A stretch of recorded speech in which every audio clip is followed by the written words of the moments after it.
Hello, beautiful, wonderful people. It is your girl Simone Nicole here, back at it again with yet another video. Welcome back.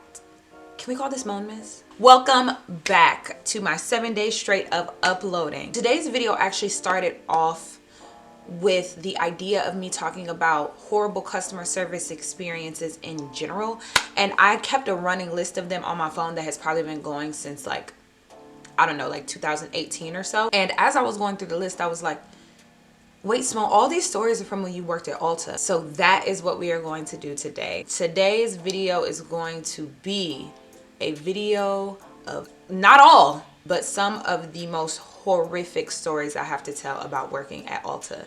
And I'm not one of them little girls that was working at Ulta for 1 month and it was so like annoying. I worked at Ulta for 4 or 5 years. Now, before we get into the tea, we have to do our subscriber shout out of the day. If you are new here, I do a subscriber shout out in every single one of my videos to show appreciation to the people that follow and subscribe to my channel and, you know, be here watching your girl. Today's subscriber shout out is gonna go to Annika Williams. She commented on my times I've had to call 911 story time, and she said, so scary, love your videos, your editing is really good, by the way, so is your intro. Thank you so much, Miss Annika, for watching my videos and for supporting me. I appreciate you way more than you know. And if you would like to be my subscriber shout out in my next video, then 1, you have to be subscribed, and 2, you have to comment on my videos and leave a little nice song, and maybe you could be my next subscriber shout out. Now, with all that being said, let's get into today's video. So I genuinely don't know how long this video is going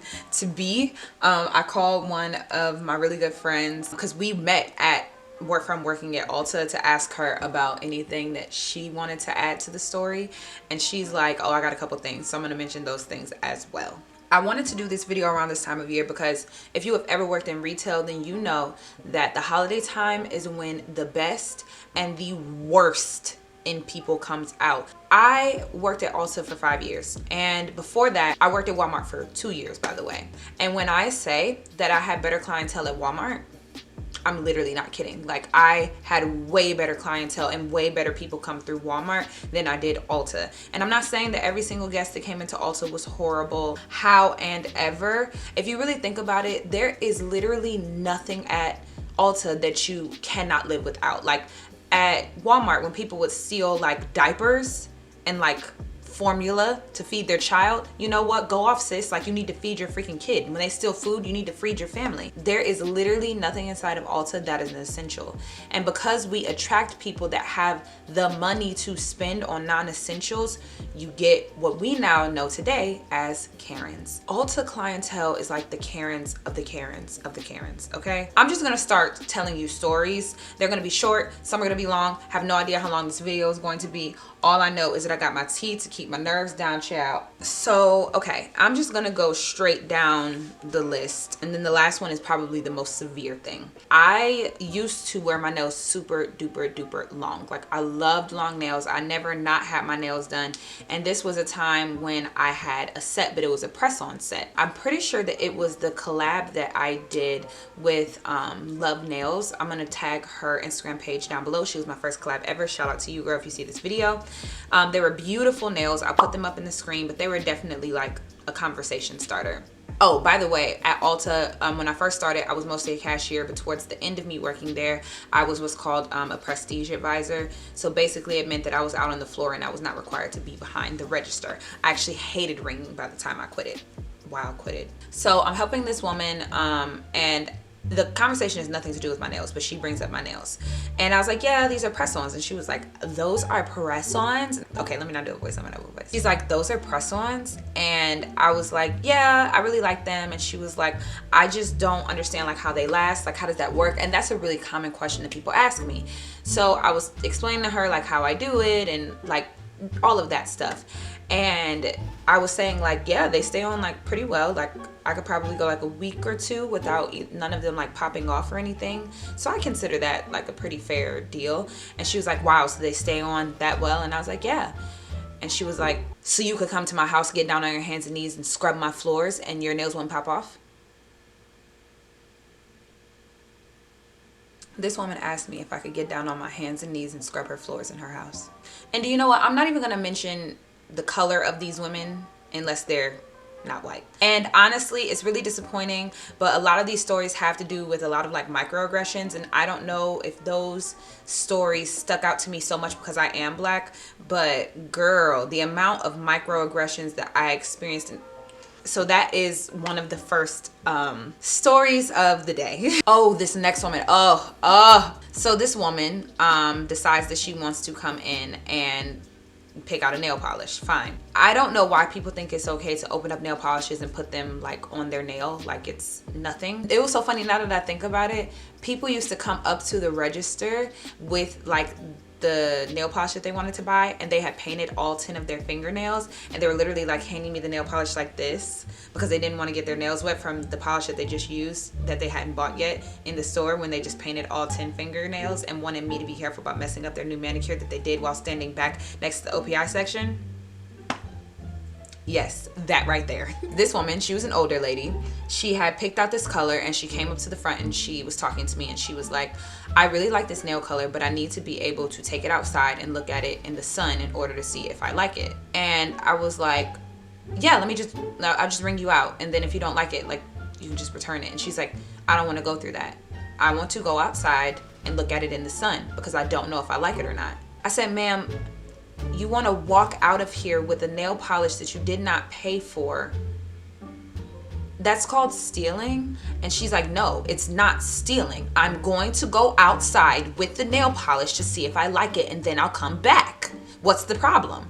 And this is when my friend jumps in. She was my manager. She no longer works there either, by the way. She jumps in and she's like, ma'am, that's literally stealing. Like, we cannot just let you knowingly walk out of the building with merchandise in which you did not pay for.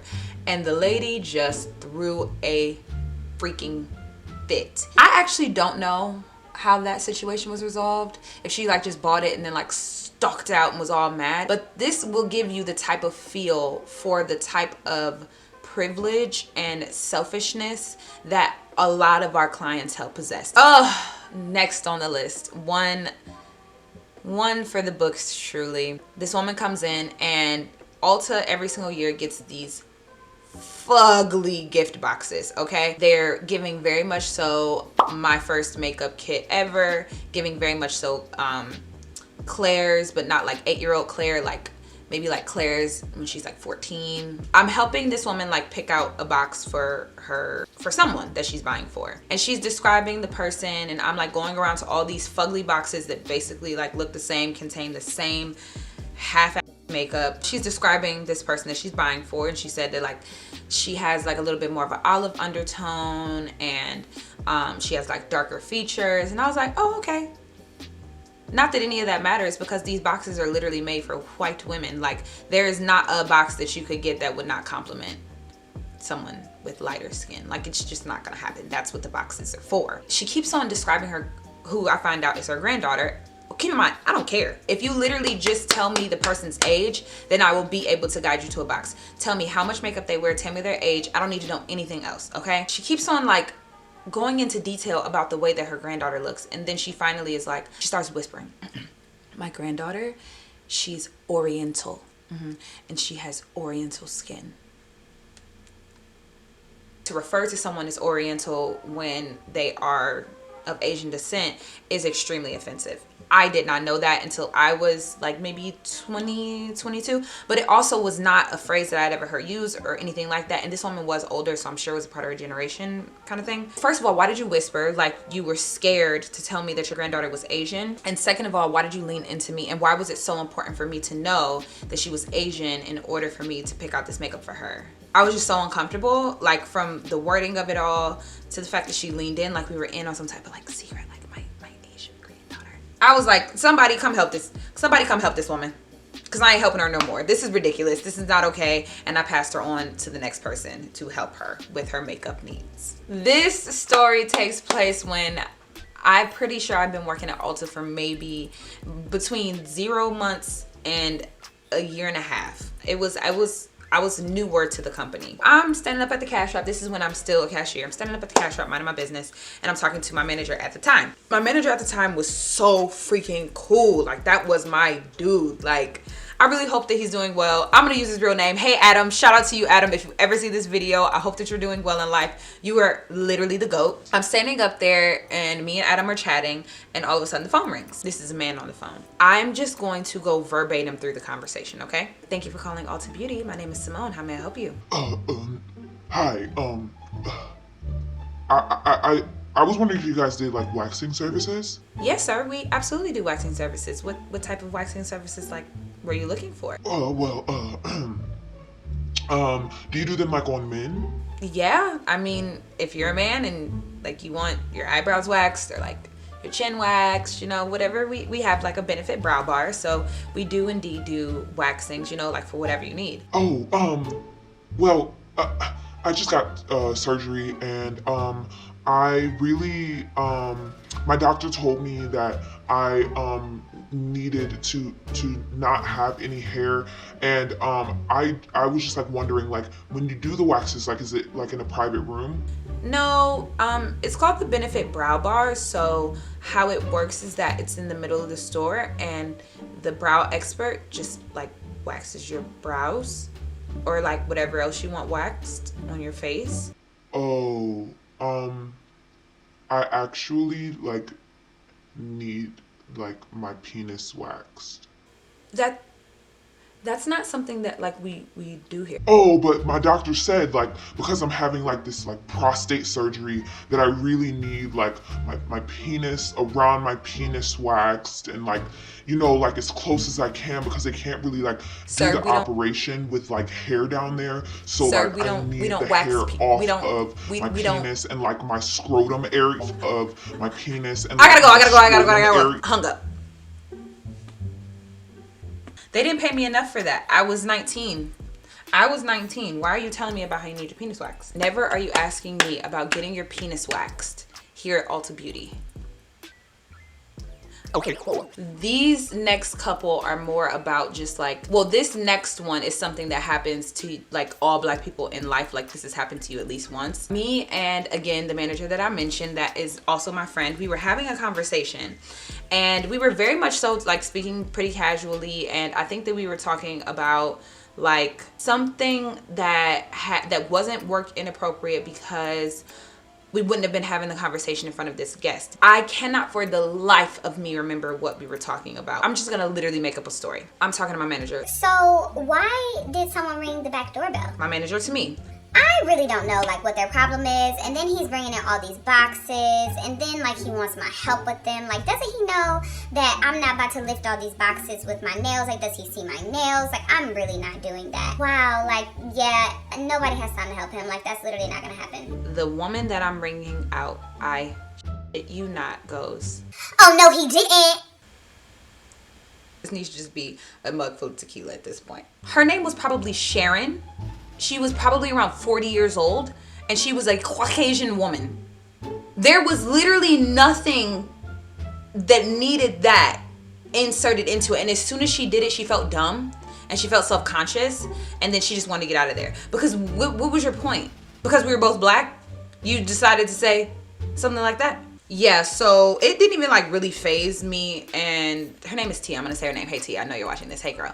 It didn't even faze me and Tia. We were just like, anyways, child. Cause it's just, like I said, like if you are Black, you have experienced this in some way, shape, form, or capacity in your life. It's just like, it comes with the territory, okay? This story actually came from Tia. This was right when the James Charles palette first came out, and everyone was like, wanted to die. Like, they were willing to kill their firstborn child to get this palette. At a point, we had got the palette back in stock. We were getting at least, I don't know, 10 to 15 phone calls a day asking if we had the James Charles palette. We would have parents come in specifically just to see if we had the James Charles palette. So one day rolled around, it was like a few days before Christmas, and we knew that we were going to get the palettes, but we told them we are only going to get this amount of palettes in stock. So if you want it, we open our doors at I think we opened at 9 a.m. We were like, you need to get here before our doors open because they will sell out. So the day comes, I'm off of work, but Tia is not. The people are lined up outside of the door. Tia has the box that they shipped in because they had to specially ship them to us for us to even get this handful of pallets. And she's literally handing them out at the door because people just showed up just for that pallet. So she's handing them out the door, and once that box was empty, that was it. Like, there's nothing else that she has. A lady comes in, I think like a couple of hours later, and we did not have them. So Tia told the lady, like, I'm so sorry, we're sold out. This woman looked Tia in the face and said, "You just ruined my daughter's Christmas." Like, Tia, a woman that she literally doesn't know, has never met before this moment, ruined her daughter's Christmas personally. And Tia was like, I just felt like, okay, I ruined your daughter's Christmas. Like, what do you want me to do with that? What do you want me to do about that? If that's what you had to say to somebody today to make yourself feel better, it just is what it is. And that should tell you the amount of BS that we were constantly dealing with at this job. I promise I'm almost done. I promise I'm almost done. But this, I just cannot make this stuff up. It's insane. This woman came in, and she was like an older woman, and I think that she was with her daughter. We were having a casual conversation about something. Like, I know that this wasn't it because I had this conversation with another woman, and she said some other off the wall shit. But it was so casual to the point where, like, we were probably having a conversation about like the fact that we are trying to limit the use of plastic bags. I'm telling this woman this, and out of nowhere, she's like, "It's because of those terrorists." And I'm like, ma'am, I'm sorry, it's because of what? It's because of those terrorists. They come over here and they infiltrate, okay? And then they change everything and they mess it up for the people that were already here. It's those terrorists. I was like, all right, bye, ma'am. Have a wonderful rest of your day. Here's your plastic bag. All right, we're just gonna move on to our last and final story because I feel like we have been here for a while. Now, this last story was the first and only time that I've ever had a customer cause me to cry. I was at work, and this was right before I quit. I encountered a woman that needed help, and one of my managers actually called me over to help this woman because they said that they just felt like they didn't have the skill set in order to help her, which likely meant that she was either black or she had curly hair, one of the two. I was always like on go for that type of client, which I'm fine with. I come over there and I start talking to this woman, and she starts telling me like, hey, like, I think that you were helping me before. I wasn't. It was probably Tia, because people used to mix us up constantly. She was like, well, I got these curly hair products for my granddaughter, and they work so well. They're so good. I like them so much. They work so well on her hair. Her hair looks beautiful. Now, my grandson, they're half black. Why would you, as a white woman, lean in, whisper to me about how they're half black, and preemptively roll your eyes? I'm just wondering, like, what would make you think that that was okay? And we're not even into the meat and the potatoes of this one, okay? So she leans into me and says that, and at that point, like, my blood starts to run cold because I'm like, I'm going to f this woman up. She was like, they're half black, and you know, his sister's hair is just amazing. It's beautiful. It's perfect. It's curly. She has these beautiful round, springy, bouncy curls. But my grandson, his hair is just, it's like carpet. It's just matted. There's nothing that we can do with it. I told them to just shave it all off because there's nothing else that we can do. I told them to maybe cut it into a mohawk, something, because that hair, there is just nothing that we can do with it. But his father won't let us cut his hair off. I'm sorry, the black man won't let you cut his son's hair off because it's unruly or it's something that you're not able to take care of? Is that what you just said to me? So I'm sitting here and my heart is racing and I can't even like express how pissed off I am. So I get on my walkie and I was like, can someone come help this guest? And I told them the area that I was in, and I was like, I actually am going to be unable to help you with this situation. I'm going to have someone else come over here and help you with this. So I go off the floor and I go into the back where my manager is. God bless this woman. I I think that she was kind of overwhelmed by how many feelings like I had, but she just was not giving me the energy that I needed to be 110% like completely honest. And what's funny is that she said that she was half black, so I thought that she would kind of like feel where I was coming from a little bit more, but it kind of felt like, I don't know, I guess maybe I was more offended than she was. I start crying my eyes out because I explained like what this woman said and how horrible it is. And I was like, on top of that, like, I don't appreciate the way that she's pinning her granddaughter against her grandson. Like, oh, granddaughter, you are so perfect. Your hair came out so beautiful, so great. But your brother's hair is horrible. The only thing that we can do to solve this hair problem is to shave his entire head off. Not only, okay, I'm not mixed, I'm not half black, but I do have plenty of half black friends, and my best friend in the entire world is half black. The amount of times that they have described to me how they feel like they have to choose, how they feel like they are always never black enough for the black kids and never white enough for the white kids, how they've always felt like they've been treated some type of way from one side of their family versus the other side of their family, how society makes them choose one side. It just pisses me off that woman was contributing to the inadequacy that those children are going to undoubtedly grow up with. When I say I was fuming, I mean I was fuming. Imagine being a child living in a household where your grandmother is consistently reminding you that you are not enough. And so I got all worked up like that, and my manager was like, you know what, like, I'm half black, like, I get it, like, people are really like that, like, people can be so horrible sometimes. But she was just like, yeah, whenever you're ready, just come back out to the floor. And I just could not believe, like, I was so upset, and I felt like no one had ever seen me be that upset before, because at the end of the day, it's a job. Like, I'm not about to just fall out on the floor every time someone hurts my feelings, but that got to me on a very deep personal level. And actually, another woman that worked there for a really long time, she came back in the back and she saw me crying and she was like, are you okay? Now, she was concerned because she had known me for a really long time. And she was like, Simone, what is going on here? And I explained everything. And then she was like, I think I know that lady. So she goes back outside to look at the woman. And then she comes back into the break room and she was like, I do. She came in here before and the kids were running around, and like, it was the little boy, the grandson was with her, and she was like, he was being like a little boy, like running around, getting into things, like being a toddler. She leaned into my coworker, let's call her Brooke. She leaned into Brooke and she was like, he's half black. Like, that explains his unruly behavior. Him being half black. When Brooke told me this, I was just like, so my instincts were not off at all. Like, 100% this woman is a bona fide racist and she doesn't even know it. And these children have to grow up in a household with her. And that upset me so much. I will always carry that story. I think about those kids often. Like, I just pray that they end up getting around a more supportive group of people, because I just couldn't imagine being in a household like that with those types of words. And she doesn't even realize how painful and impactful her words can be. And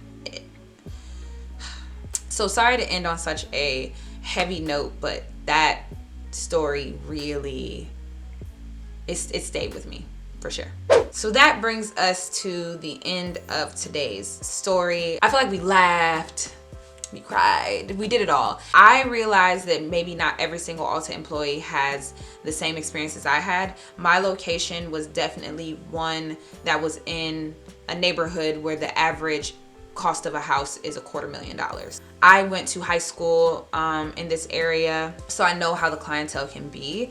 And when you're dealing with people with money and with inherent privilege that they just genuinely don't understand that they have, they don't know how to be any different because they've never been put in a situation where they had to grow, where they had to be different. So it just got to a point where I was just over it.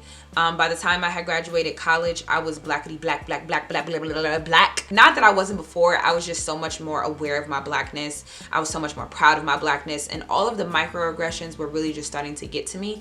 And I don't want to mention much about working for the company itself because I did ultimately end up quitting because of an issue that I was having that was a company issue and not a customer service thing. But my days were very much so limited there. I was not getting paid enough money for all of the headache in which I was being caused. I had to get up out of there. I hope that you guys found today's story at least entertaining. If you work in retail, especially around this time, please drop some of your craziest customer service stories down in the comment section. Let's just chat and laugh. Which story stuck out the most to you out of everyone that I told today? Make sure that you don't forget to subscribe on your way out, and head over to my Instagram and also follow me on there. My name is Simone Nicole with 2 E's and 2 underscores over there. I will also have it linked in my description box below. And with all that being said, thank you so much for joining me for another day of Mone. And I will see you guys in the next video. Remember to keep positivity in your life, because positivity breeds positivity, and we have absolutely no time for negativity in 2020. I'll see you guys soon. Bye guys.